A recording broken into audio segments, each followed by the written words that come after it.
Bom dia, querido ouvinte, você que está me acompanhando nesse momento pelo canal IBE Fortaleza ou demais redes sociais. Sou a pastora Betinha da Igreja Batista Esperança e numa semana em que estamos desejando encorajar, motivar, abençoar, levantar você que porventura possa estar desanimado no final desse semestre, cansado, esgotado, estressado. Joga tudo isso fora, vem para a comunhão, para o encorajamento e para tudo aquilo que Deus tem de melhor na nossa vida, fechando esse primeiro semestre de 2023 de forma alegre, de forma corajosa, de forma altruísta e, acima de tudo, com o coração cheio de esperança, porque o nosso Deus deseja nos abençoar, nos encorajar e nos dar vitória plena. Creia, não desista. Qualquer que seja a sua luta, a sua dificuldade, suas preocupações, é hora de colocar tudo no altar do Senhor, crendo que Ele tem sempre o melhor para os seus filhos e também para as suas filhas. Hoje a nossa reflexão, com esse desejo de motivar, de animar, de encorajar você a enfrentar esse sexto mês do ano, concluindo esse sexto mês com vitória, com alegria, com uma pequena folga para enfrentar o segundo semestre. Estamos refletindo hoje em 2 Samuel, capítulo 4, do versículo 1 ao versículo 4, que nos diz assim: Ao saber que Abner havia morrido em Hebrom, Isbosete, filho de Saul, perdeu a coragem e todo Israel ficou alarmado. Ora, o filho de Saul tinha a seu serviço 2 líderes de grupos de ataque.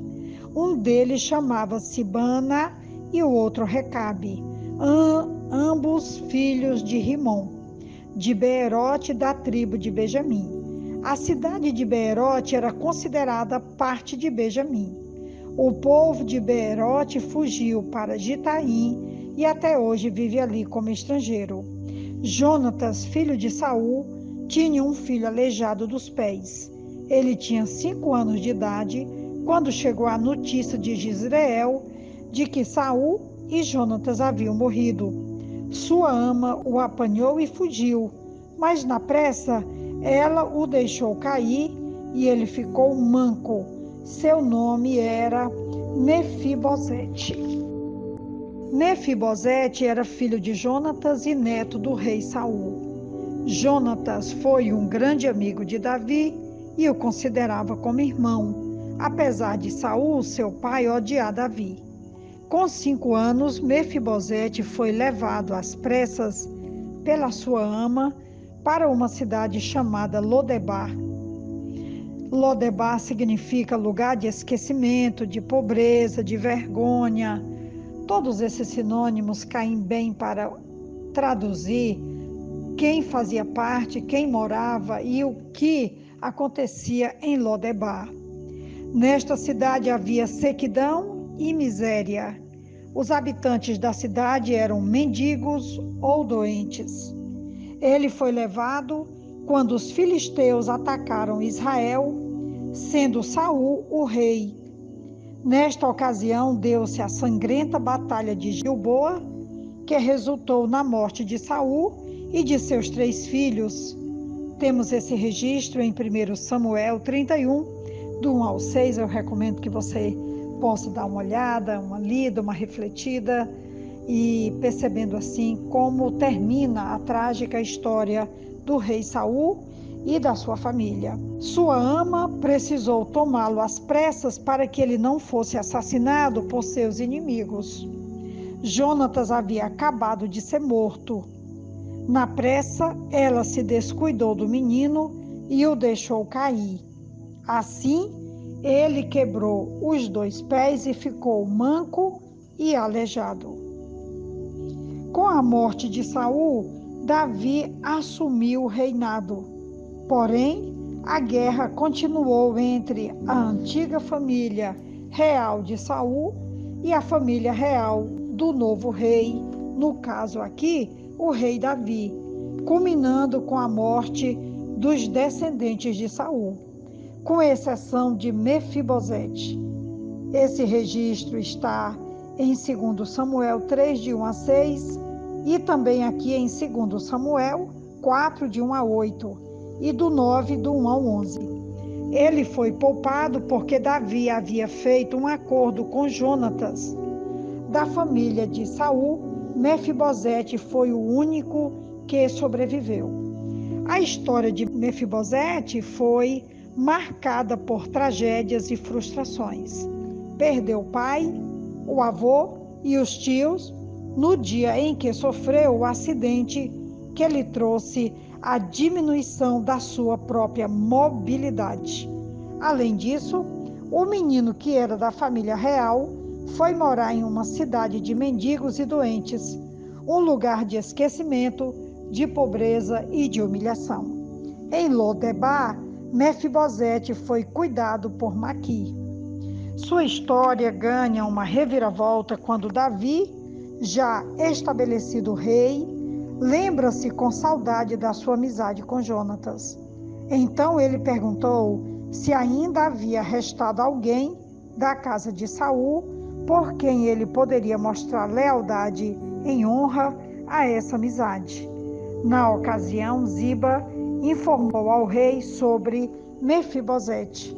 E imediatamente Davi mandou buscar Mefibosete em Lodebar. Entregou a ele todas as propriedades de Saul e ordenou que ele se sentasse diariamente na mesa do rei.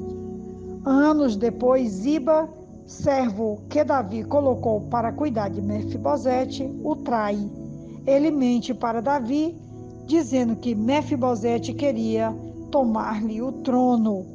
Esse registro você também pode conferir em 2 Samuel 16, de 1 a 4. Davi acredita na mentira de Ziba e dá todo o patrimônio de Mefibosete a ele. Em momento posterior, Mefibosete consegue se encontrar com Davi e fazer a sua defesa em 2 Samuel capítulo 19, do 24 ao 30. Davi acredita na versão de Mefibosete, mas propõe devolver somente a metade dos seus bens.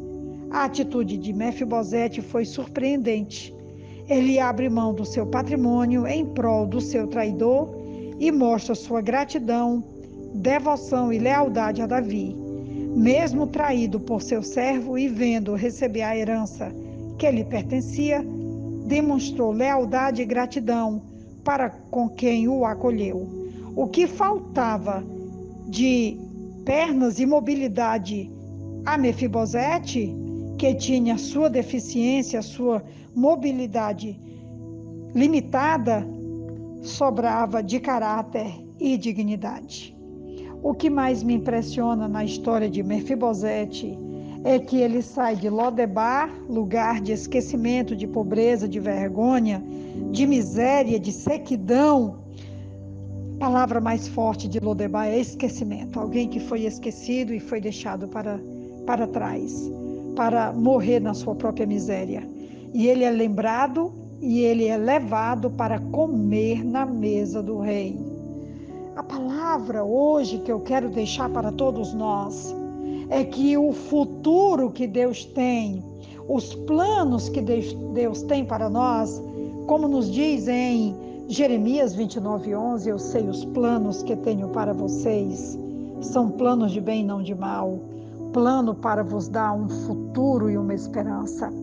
Foi o que Deus fez com Mefibosete. Tira ele de Lodebar, da sua miséria, do seu esquecimento, da sua terra seca, e o leva para viver no palácio e para comer na mesa do rei. Que você possa ter essa convicção hoje de que Deus deseja isso também para mim e para ti. Um grande abraço, uma ótima reflexão e que Deus nos ajude a completar esse 6º mês em plena vitória e triunfo. Um grande abraço da pastora Betinha. Amém.